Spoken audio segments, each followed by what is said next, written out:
Saya Bernardinus Loda dari Prodi Ekonomi Pembangunan semester 4 kelas A konsentrasi perencanaan. Saya ingin menjelaskan mengenai contoh penerapan keunggulan komparatif dalam dalam keadaan konkret atau contoh nyatanya. Saya ambil 2 contoh negara, misalnya di sini Indonesia dan Malaysia. Indonesia menghasilkan 50 kg beras per hari, dan sedangkan Malaysia 60 kg beras per hari. Dan dalam variabel elektronik, Indonesia menghasilkan 50 unit per hari dan Malaysia menghasilkan 80 unit per hari. 1 unit elektronik Indonesia sama dengan 1 kg beras Indonesia, sedangkan 1 unit elektronik Malaysia sama dengan 0,75 kg beras Malaysia. Berdasarkan tabel di atas, dapat disimpulkan bahwa ketika keduanya melakukan proses ekonomi, itu keduanya akan sama-sama mengalami keuntungan.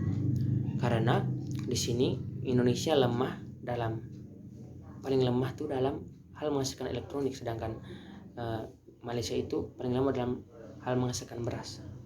Jadi ketika Indonesia berbarter elektronik dengan beras antara Indonesia dan Malaysia, berarti Indonesia dapat mendapatkan keuntungan sebesar 0,3, karena 1 kg beras Indonesia sama dengan 0,75 beras di Malaysia. Sedangkan kalau barter antara elektronik Indonesia dengan beras Jepang, jadi yang mendapat keuntungan adalah Jepang, karena Jepang itu dapat keuntungan 0,75 dari elektronik tersebut. Mengenai keuntungan absolut, kali ini saya mengambil contoh negara Indonesia dan negara Jepang. Negara Indonesia dapat menghasilkan 50 kg beras per hari, sedangkan Jepang 20 kg beras per hari. Dalam elektronik, itu Indonesia dapat menghasilkan 50 unit per hari dan Jepang 80 unit per hari. 1 kg beras Indonesia sama dengan 1 unit elektronik Indonesia, sedangkan Jepang 1 kg beras sama dengan 4 unit elektronik. Dari tabel di atas boleh disimpulkan bahwa Indonesia lebih unggul dalam produksi beras dibandingkan dengan Jepang. Sebaliknya, Jepang lebih unggul memproduksi elektronik dibandingkan Indonesia.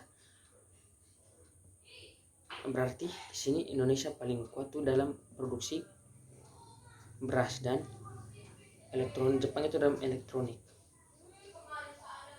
Berarti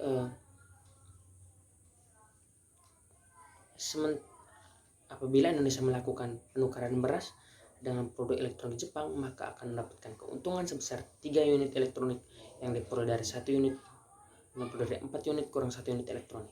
Sementara keuntungan untuk Jepang dengan DTD 1 unit elektronik dibandingkan dengan 0,25 kg beras, sedangkan di Indonesia 1 unit elektronik sebanding dengan 1 kg beras. Jika Jepang melakukan barter dengan Indonesia, maka akan memperoleh keuntungan sebesar 0,75 kg beras yang diperoleh dari 1 kg beras kurang 0,25 kg beras. Sekian.